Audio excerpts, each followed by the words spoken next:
एक शहर था, चमकता हुआ, रोशनियों से भरा, जहां हर गली में पैसे की खुशबू थी। बड़ी बड़ी इमारतें, महंगी गाड़ियां और उनमें बैठे वो लोग जिन्हें दूसरों का दर्द दिखता ही नहीं था। लेकिन इसी शहर के एक कोने में, जहां रोशनी नहीं पहुंचती थी, जहां सड़क टूटी हुई थी, जहां बच्चे भूखे सो जाते थे, वहां रहता था आर्यन। आर्यन, उम्र 20 साल, चेहरे पर थकान, आंखों में एक अजीब सी चमक जो गरीबी भी नहीं छीन पाई थी। उसके कपड़े फटे हुए थे, जूते टूटे हुए थे, लेकिन उसकी रीढ़ सीधी थी। वो झुका नहीं था अभी तक। उस दिन सुबह के 10 बज रहे थे। आर्यन 3 दिन से भूखा था। 3 दिन, आप सोच सकते हैं, 3 दिन तक कुछ नहीं खाना, जब पेट में सिर्फ पानी हो, जब चलते वक्त आंखों के आगे अंधेरा आ जाए, जब सांस लेना भी मुश्किल लगे। आर्यन की मां बीमार थी। पिछले हफ्ते जो कुछ पैसे थे वो मां की दवाइयों में लग गए थे। घर में एक दाना नहीं था। आर्यन उस दिन शहर के सबसे बड़े मॉल के बाहर बैठा था। वो मांगने नहीं आया था, वो काम मांगने आया था। मॉल के बाहर एक बोर्ड लगा था, हेल्पर नीडेड। उसने सोचा शायद आज किस्मत बदले, लेकिन किस्मत इतनी आसानी से नहीं बदलती। मॉल का गार्ड, एक मोटा सा आदमी जिसके पेट पर बटन टूट रहे थे, बाहर आया और आर्यन को देखते ही चिल्लाया, अबे यहां से हट, भिखारियों को यहां बैठने की इजाजत नहीं है। आर्यन ने शांति से कहा, भाई साहब, मैं भिखारी नहीं हूं, काम चाहिए मुझे, अंदर किसी से बात करनी थी। गार्ड ने ठहाका लगाया, काम? तुम देखो तो अपनी शक्ल, फटे कपड़े, टूटे जूते, कौन देगा तुम्हें काम? जाओ यहां से, नहीं तो पुलिस बुलाऊंगा। आर्यन चुप रहा। उसने कुछ नहीं कहा, क्योंकि वो जानता था इस दुनिया में गरीब की आवाज सुनी नहीं जाती, सिर्फ उड़ाई जाती है। वो वहां से उठा और धीरे धीरे चलने लगा। उसके पैर कांप रहे थे। भूख इतनी तेज थी कि उसे लग रहा था अब भी गिर जाएगा। सूरज तेज था, सड़क जल रही थी और आर्यन के पास पानी भी नहीं था। तभी अचानक उसके पैर रुक गए। सामने एक बड़े रेस्टोरेंट के बाहर एक वेटर ने एक प्लेट रखी थी, आधी खाई हुई प्लेट। किसी अमीर ने छोड़ दिया था। आर्यन की आंखें उस प्लेट पर टिक गईं। वो पल बहुत भारी था। एक इंसान जब सच में भूख से तड़पता है तो उसकी आंखें बोलती हैं। शब्द नहीं निकलते, आंसू भी नहीं, बस एक खालीपन होता है जो देखने वाले को तोड़ देता है। आर्यन ने एक कदम उस प्लेट की तरफ बढ़ाया, फिर रुक गया। उसके अंदर कुछ था, एक जिद, एक स्वाभिमान जो उसे रोक रहा था। नहीं, उसने खुद से कहा, मैं भीख नहीं मांगूंगा, किसी का छोड़ा हुआ नहीं खाऊंगा। और वो मुड़ गया। तभी पीछे से एक आवाज आई, रुको। वो आवाज नरम थी, मीठी थी, उसमें कोई रौब नहीं था, बस एक सच्चाई थी। आर्यन मुड़ा। सामने खड़ी थी मेहर, मेहर खन्ना, इस शहर के सबसे बड़े बिजनेसमैन विक्रम खन्ना की इकलौती बेटी। उम्र 19 साल, सफेद कुर्ती, सोने की बालियां, हाथ में एक महंगा पर्स, लेकिन उसकी आंखों में जो था वो पैसे से नहीं खरीदा जा सकता था। उसकी आंखों में दर्द था, किसी और का दर्द। मेहर ने देखा था आर्यन को। उसने देखा था वो पल जब आर्यन ने उस प्लेट की तरफ कदम बढ़ाया और फिर खुद को रोक लिया। उस एक पल में मेहर को पता चल गया था, ये लड़का अलग है। मेहर ने अपने पर्स से 500 रुपए निकाले और आर्यन की तरफ बढ़ाए। लो, खाना खा लो। आर्यन ने एक पल उसे देखा, फिर धीरे से मना कर दिया, नहीं चाहिए। मेहर को हैरानी हुई। उसने पहले कभी ऐसा नहीं देखा था। जब भी उसने किसी जरूरतमंद को पैसे दिए थे, लोग झपट के ले लेते थे। ये लड़का मना कर रहा था। क्यों? तुम्हें जरूरत नहीं है क्या? आर्यन ने उसकी आंखों में देखा और कहा, जरूरत है, लेकिन भीख नहीं लूंगा। वो मुड़ने लगा। मेहर ने फिर आवाज दी, रुको, मैंने कहां ये भीख है, मैं एक काम के बदले पैसे दे रही हूं। आर्यन रुका, मुड़ा। कौन सा काम? मेहर ने एक पल सोचा, फिर कहा, मेरे साथ चलो, मुझे कुछ सामान उठाने में मदद चाहिए। वो झूठ था। मेहर को किसी मदद की जरूरत नहीं थी, लेकिन उसका दिल कह रहा था, इस लड़के को खाना खिलाना है और उसके स्वाभिमान को ठेस नहीं पहुंचानी है। आर्यन कुछ देर चुप रहा, फिर बोला, ठीक है। वो दोनों उस रेस्टोरेंट के अंदर गए। मेहर ने सबसे बड़ा थाली ऑर्डर किया, दाल, चावल, सब्जी, रोटी, मिठाई। और जब वेटर खाना लेकर आया उसने वो पूरी थाली आर्यन के सामने रख दी। आर्यन ने उसे देखा। ये मेरे लिए है? हाँ, खाओ। आर्यन ने पहला निवाला उठाया और उस पल उसकी आंखें भर आईं। वो रोया नहीं, मर्द थे वो, लेकिन उनकी आंखें बोल रही थीं, शुक्रिया। मेहर देखती रही, चुपचाप। खाना खत्म हुआ। आर्यन ने उठकर कहा, बताओ सामान कहाँ उठाना है? मेहर हंसी, पहली बार उस दिन। कोई सामान नहीं था, मैंने बस तुम्हें खाना खिलाना था। आर्यन को गुस्सा आया, लेकिन वो गुस्सा पिघल गया जब उसने मेहर की आंखों में देखा।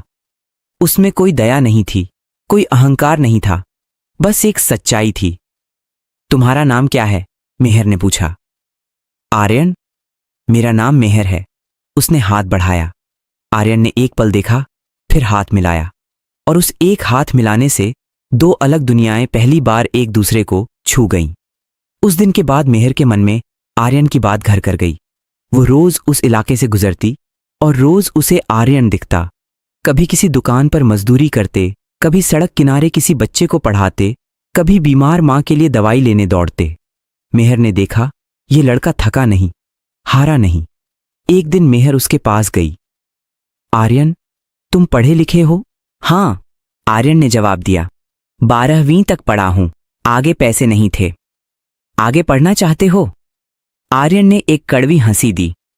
चाहना और कर पाना अलग अलग होता है मेहर। मेहर ने कहा, मैं तुम्हारी पढ़ाई का खर्च उठाना चाहती हूं।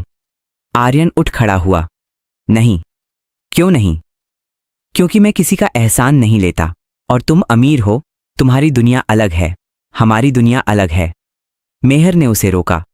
दुनिया एक ही है आर्यन, बस किस्मत अलग अलग होती है, और किस्मत बदल सकती है।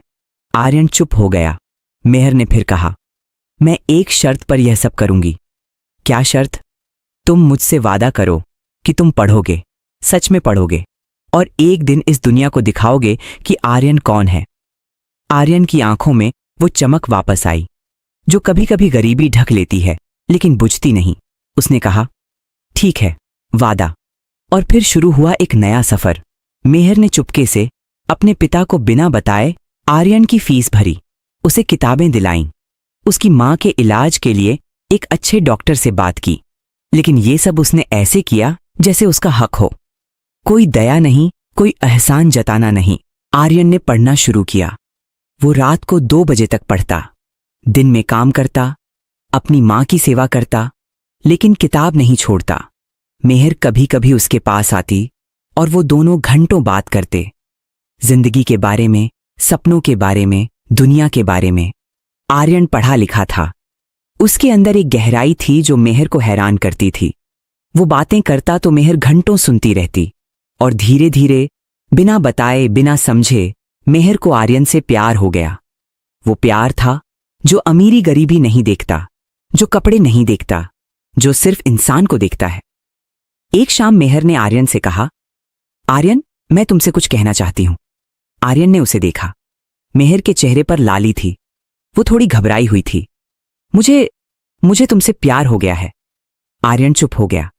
एक लंबी खामोशी। फिर उसने कहा, मेहर, तुम अमीर हो, मैं गरीब हूं, तुम्हारे पिता कभी नहीं मानेंगे। मुझे पता है, लेकिन मेरा दिल कहता है। दिल की बात दिमाग को समझानी होती है। आर्यन ने कहा, मेहर, मैं तुम्हें तकलीफ नहीं देना चाहता, तुम्हारी दुनिया में मेरे लिए कोई जगह नहीं है। मेहर की आंखें भर आईं। तो क्या मेरी दुनिया में तुम्हारे लिए जगह बनाई नहीं जा सकती? आर्यन ने उसकी आंखों में देखा और वो पिघल गया। उसने धीरे से कहा, मुझे भी तुम अच्छी लगती हो मेहर, लेकिन मैं तुम्हें खुश नहीं रख सकता। अभी नहीं। अभी नहीं। तो कब? जब मैं कुछ बन जाऊं, आर्यन ने कहा।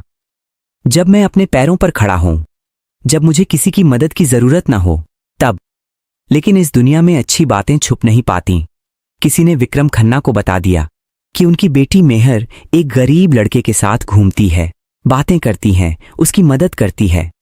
विक्रम खन्ना, एक ऐसा इंसान जिसने अपनी पूरी जिंदगी पैसों के पीछे लगाई थी, जिसके लिए इज्जत का मतलब था बैंक बैलेंस, जिसके लिए रिश्ते का मतलब था फायदा। उस रात जब मेहर घर आई, विक्रम खन्ना बैठे थे। बैठो। मेहर बैठ गई। मुझे पता चला है तुम एक भिखारी लड़के के साथ घूमती हो। वो भिखारी नहीं है पापा। चुप। विक्रम खन्ना की आवाज गरजी। मैं नहीं सुनना चाहता कुछ भी। तुम खन्ना खानदान की बेटी हो। तुम्हारे नसीब में जो इंसान आएगा वो हमारे बराबर का होगा, किसी फटेहाल के साथ नहीं। पापा, वो बहुत अच्छा इंसान है। अच्छा इंसान होने से पेट नहीं भरता। विक्रम खन्ना ने थाली पटक दी। कल से तुम उस लड़के से नहीं मिलोगी, समझी? और अगर मुझे पता चला कि तुम गई तो मैं उस लड़के को इस शहर से बाहर करवा दूंगा, समझी? मेहर कांप गई। वो रात उसने रोते हुए बिताई। अगले दिन मेहर ने आर्यन को मिलने के लिए बुलाया।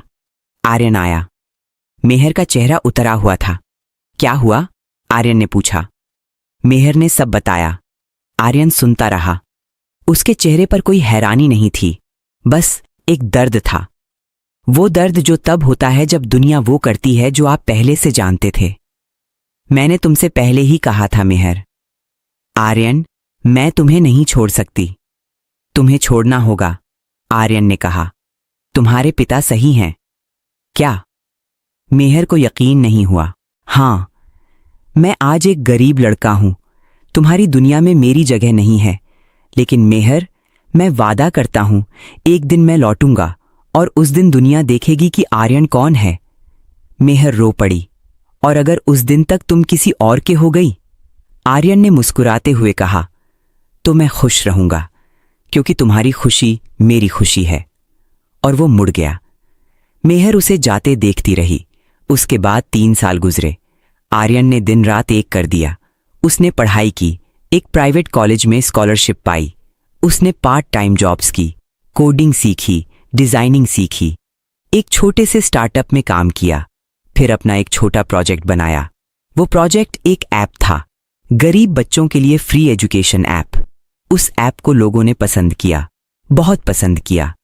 एक बड़े इन्वेस्टर की नजर उस पर पड़ी। आर्यन को फंड मिला और फिर जो हुआ वो किसी फिल्म की कहानी से कम नहीं था। आर्यन का स्टार्टअप बढ़ा, बढ़ता गया। देश विदेश में उसकी ऐप के यूजर्स हो गए। उसने अपनी मां को एक अच्छे घर में रखा, उनका इलाज करवाया और एक दिन उस स्टार्टअप की वैल्यूएशन हो गई 100 करोड़। वो लड़का जो 3 दिन से भूखा था वो आज एक करोड़पति था। लेकिन आर्यन बदला नहीं। उसने वही पुरानी सादगी रखी। वो अपने ऑफिस में भी सिंपल कपड़े पहनता था। उसने कभी घमंड नहीं किया। वो अभी भी वही आर्यन था, बस अब उसके पास एक ताकत थी। उधर मेहर की दुनिया में तूफान आया था। विक्रम खन्ना का बिजनेस गड्ढे में चला गया था। उन्होंने कुछ गलत डिसीजंस लिए थे, कुछ गलत लोगों पर भरोसा किया था। उनकी कंपनी डूब रही थी। विक्रम खन्ना दिन रात परेशान रहते। उनकी सेहत बिगड़ रही थी। मेहर ने देखा अपने पिता को टूटते हुए और उसका दिल टूट गया। एक दिन खबर आई, किसी बड़े इन्वेस्टर ने खन्ना ग्रुप को खरीद लिया। उस इन्वेस्टर का नाम था एवी एंटरप्राइजेस। विक्रम खन्ना हैरान थे। उन्हें पता नहीं था ये एवी एंटरप्राइजेस कौन है। उन्हें मीटिंग के लिए बुलाया गया। वो एक बड़े ऑफिस में पहुंचे। वहां उनका सामना हुआ एक नौजवान से। सिंपल कपड़े, शांत चेहरा, आंखों में वो पुरानी चमक। विक्रम खन्ना ने उसे देखा और एक पल के लिए उनका दिल रुक गया। आप ही हैं एवी एंटरप्राइजेस के मालिक? जी, उस नौजवान ने मुस्कुराकर कहा। आपका नाम? आर्यन वर्मा। विक्रम खन्ना को जैसे जमीन खिसक गई। ये वही लड़का था जिसे उन्होंने भिखारी कहा था, जिसे उन्होंने अपनी बेटी से दूर किया था। आर्यन ने शांति से कहा, बैठिए सर, बात करते हैं। विक्रम खन्ना की आंखें शर्म से झुक गईं। उन्होंने धीमे से कहा, मैंने तुम्हारे साथ बहुत गलत किया था। आर्यन ने कहा, आपने मुझे जो दर्द दिया उसी दर्द ने मुझे यहां तक पहुंचाया। शायद उसके लिए शुक्रगुजार होना चाहिए। विक्रम खन्ना की आंखें भर आईं। लेकिन मेरी बेटी मेहर कहाँ है? आर्यन ने पूछा। तभी वो डोर खुला। मेहर खड़ी थी। 3 साल बाद वो उसी तरह थी, सफेद कुर्ती, सोने की बालियां। लेकिन उसकी आंखों में 3 साल का दर्द था, 3 साल की यादें थीं। आर्यन खड़ा हो गया। दोनों एक दूसरे को देखते रहे। कोई कुछ नहीं बोला। फिर मेहर ने कहा धीरे से, टूटी हुई आवाज में, तुमने कहा था लौटोगे? आर्यन ने जवाब दिया, मैं लौट आया। मेहर रो पड़ी और इस बार कोई रोका नहीं। विक्रम खन्ना बैठे रहे। उनके चेहरे पर शर्म थी, पछतावा था और एक बाप का दिल था जो अपनी बेटी को खुश देखना चाहता था। उन्होंने उठकर आर्यन का हाथ थामा। बेटा, माफ कर दो। आर्यन ने उनके हाथ को थामे रखा। माफी की जरूरत नहीं है, बस आशीर्वाद दीजिए।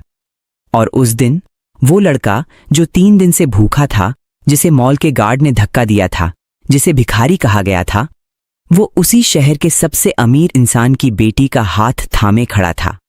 जिंदगी ने साबित कर दिया, इंसान की पहचान उसके कपड़ों से नहीं, उसके किरदार से होती है। और जो सच में मेहनत करता है, जो टूटता नहीं, जो झुकता नहीं, एक दिन दुनिया उसके सामने झुकती है। आर्यन और मेहर की शादी उस शहर की सबसे बड़ी खबर बनी। वही मॉल जिसके बाहर से आर्यन को भगाया गया था, उसी के सामने शादी का जुलूस निकला। वही गार्ड जिसने आर्यन को भिखारी कहा था, खड़ा देख रहा था। आर्यन की गाड़ी जब उसके सामने से गुजरी, आर्यन ने उसे देखा। उसने मुस्कुराया। नफरत नहीं, बदला नहीं, बस एक शांत मुस्कान। क्योंकि वो जानता था, असली जीत वो नहीं जब आप दूसरों को नीचा दिखाओ। असली जीत वो है जब आप इतने ऊंचे उठ जाओ कि नफरत करने वाले खुद छोटे लग जाएं। उस रात आर्यन अपनी मां के पास बैठा था। मां ने उसके सिर पर हाथ रखा। बेटा, सच में खुश हो? आर्यन ने मां का हाथ थामा। हां मां, सच में। मां की आंखों से आंसू बहे। मैंने सोचा नहीं था कि तू इतना बड़ा बनेगा। मां, आर्यन ने कहा, तूने जब मुझे भूखे पेट भी पढ़ने के लिए कहा, उस दिन मैं बड़ा बन गया था। बस दुनिया को अभी तक पता नहीं था। मां रो पड़ी। आर्यन ने उन्हें गले लगाया। कहानी का अंत यहां है, लेकिन एक सवाल है। जब आर्यन 3 दिन से भूखा था, क्या आपने कभी किसी भूखे को देखा है? क्या आपने उसे रोका? क्या आपने पूछा? मेहर ने किया था। एक छोटी सी हरकत एक इंसान की जिंदगी बदल देती है, और कभी कभी वो इंसान आपकी जिंदगी भी बदल देता है। भूख से तड़पते उस लड़के ने एक अमीर लड़की का दिल जीता, अपने पैसों से नहीं, अपने किरदार से। और उस अमीर लड़की ने एक गरीब लड़के की जिंदगी बदली, अपने पैसों से नहीं, अपनी इंसानियत से। यही है असली अमीरी, यही है असली प्यार। समाप्त।